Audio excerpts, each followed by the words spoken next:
Hi friends, ఎలా ఉన్నారు? Welcome to my channel. ఎప్పుడు ఒకేలా కాకుండా చికెన్ ఫ్రైని ఇలా కొత్తగా వెరైటీగా చేసుకోవాలి అనుకుంటే ఇలా ఒకసారి ట్రై చేయండి. టేస్ట్ అయితే చాలా బాగా ఉంది. చాలా సింపుల్గా కూడా చేసుకోవచ్చు. దీన్ని ఎలా చేసుకోవాలో చూసేద్దాము. ముందుగా నేను 1 కేజీ చికెన్ తీసుకున్నాను. దీన్ని శుభ్రంగా క్లీన్ చేసేసుకున్న తర్వాత ఒక అర స్పూను పసుపు, టేస్ట్కి తగ్గట్టు ఉప్పు, మీరు తినగలిగినంత కారం మీరు వేసుకోవచ్చు. నేను 2-3 స్పూన్స్ కారం వేసుకున్నాను. ఈ ఉప్పు కారం అంతా చికెన్కి పట్టేలా బాగా కలిపేసుకొని పక్కన పెట్టేసుకుందాము. దీనికి వేసే మసాలాలో కూడా ఆల్రెడీ మనం కారం వేస్తాం కాబట్టి అందుకు కొంచెం చూసేసుకోవాలి. ఇప్పుడు స్టవ్ వెలిగించి బాండి పెట్టుకొని ఒక అర స్పూన్ జీలకర్ర, ఒక అర స్పూన్ మిరియాలు, 2 స్పూన్స్ ధనియాలు, ఒక 5-6 ఎండుమిర్చి, ఒక అంగుళం లవంగాలు, ఒక అంగుళం దాల్చిన చెక్క, 5-6 జీడిపప్పు, ఇంకా కొంచెం కరివేపాకు వేసుకొని దీన్ని ఫ్రై చేసుకుందాము. ఈ ఒక్క మసాలాతోనే మనకి చికెన్ ఫ్రై టేస్ట్ చాలా బాగుంటుందండి. చాలా టేస్టీగా ఉంటుంది. ఇదంతా చల్లార్చుకోవాలి ఒక ప్లేట్లో తీసుకొని. ఇంకా బాండీలో ఆయిల్ వేసేసుకున్నాను. ఒక 6 స్పూన్లు ఆయిల్ వేసేసుకున్నాను. ఫ్రై కాబట్టి కొంచెం ఆయిల్ ఎక్కువే పట్టిద్ది. ఆయిల్ వేడెక్కాక సన్నగా కట్ చేసుకున్న ఆనియన్స్ వేసుకున్నాను. మీడియం సైజు ఒక 2 కట్ చేసేసుకున్నాను.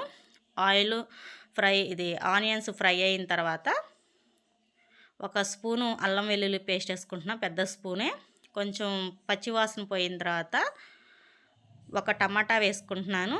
టమాటా వేసుకుంటే చికెన్ ఫ్రైలో చాలా బాగుంటుంది. లైట్గా పులుపు యాడ్ అయ్యి టేస్ట్ చాలా బాగుంటుంది. మీకు ఇష్టం ఉంటే వేసుకోండి, లేకపోతే తీసేసుకోవచ్చు. టమాటా కొంచెం మగ్గిన తర్వాత కొంచెం కొత్తిమీర వేసుకున్నాను. వేసుకొని ఒకసారి కలుపుకున్న తర్వాత ముందుగా నానబెట్టుకున్న చికెన్ ఉంది కదా, ఆ చికెన్ వేసేసుకుంటున్నాను బాండీలో. ఈ చికెన్ అంతా వేసుకొని ఒకసారి బాగా మనం అంతా ఆయిల్లో ఒకసారి కలుపుకుందాము.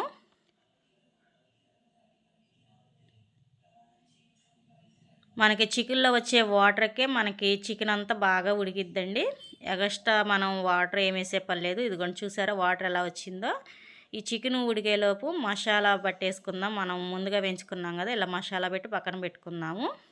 ఇదిగోండి, చికెన్లో వాటర్ అంతా పోయిన తర్వాత ఇలా దగ్గరగా అవుతున్నప్పుడు ఒకసారి అడుగంటకుండా మధ్యలో మధ్యలో మనం తిప్పుకుంటూ ఉండాలి.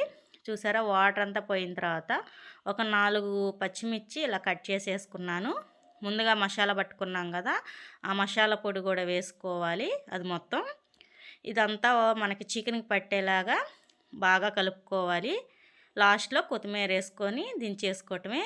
అంతే ఫ్రెండ్స్, చికెన్ ఫ్రై అయితే రెడీ అయింది. టేస్ట్ అయితే చాలా బాగా కుదిరింది.